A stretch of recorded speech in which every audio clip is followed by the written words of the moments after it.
Hello mga kamamshi, another vlog, another day. So for today's video so it's time na tangtangon na nako ako ang plaster sa ko ang liog. Yeah, okay. Allow na ni Doc ang ako ang samad nga dapat mahungaw-hungawan siya. So before ko magpakita na ko ako ang pitsura na niya, tanawa sa ninyo akong sa una nga samad. So mara na after sa kong operation, so muna siya perma. Ayan, niniana siya pag stapler lang siya, wala siya gitahi. And then, now, tantangan na nato siya kay para malimpyuhan pod na ako and mahanginan siya. Actually, every day, once a day ko nagalimpyo gyud aning akong samad. Kaya kailangan gyud siya. And then, mga niyang itsura ron.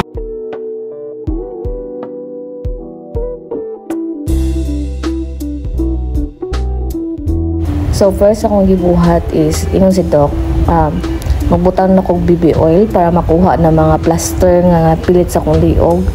Ayan, kay mas dali daw tangtangon ang plaster nga nipil sa mong liog kung BB oil ang butangan kay dikit jud kay ang plaster. So kabantay mo nang mura og kanang murag lingin sa kuang dapit sa kong ubos sa kong liog.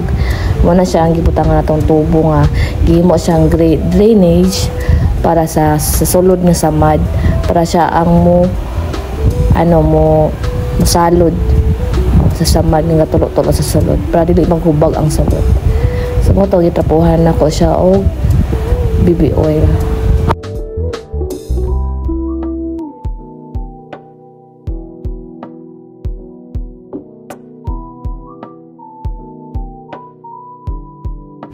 So man sa BB oil natangtang naman ang mga dikit-dikit sa plaster. So nagkuha ko cotton and then nagbutang ko og agwa, which is mao nagihatag ni Doc before ko na discharge sa hospital.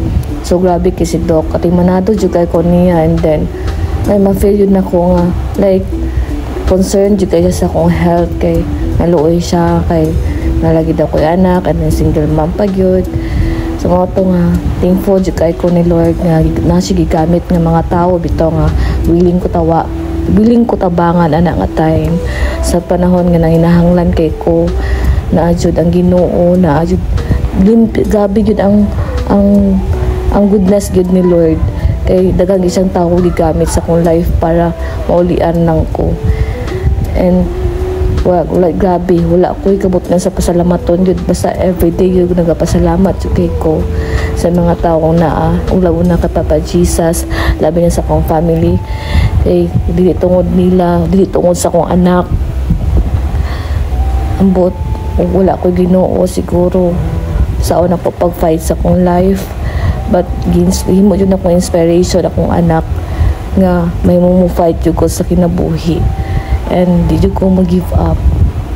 And next guys, akong gibutang is kaning ointment gyud nga gihatag ni doktor. Grabe, malangga jud kay ko sa doktor kay tigaan jud ko niya og ointment para sa kong samad. And then palit na kog duwa. So yung si Doc kailangan na jud ko stock, so palit jud kog duwa pag discharge na ako. Medyo pricey siya pero worth it gyud siya, dali ra gyud maulian akong samad ani.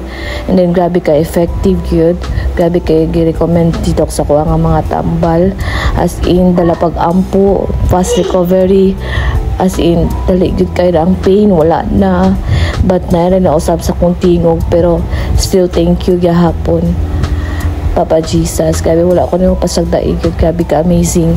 Wala na jud nako ka very kay may advice ni Doc. So, maintain lang ko sa ni-ana lang sa yan, naka-ointment siya.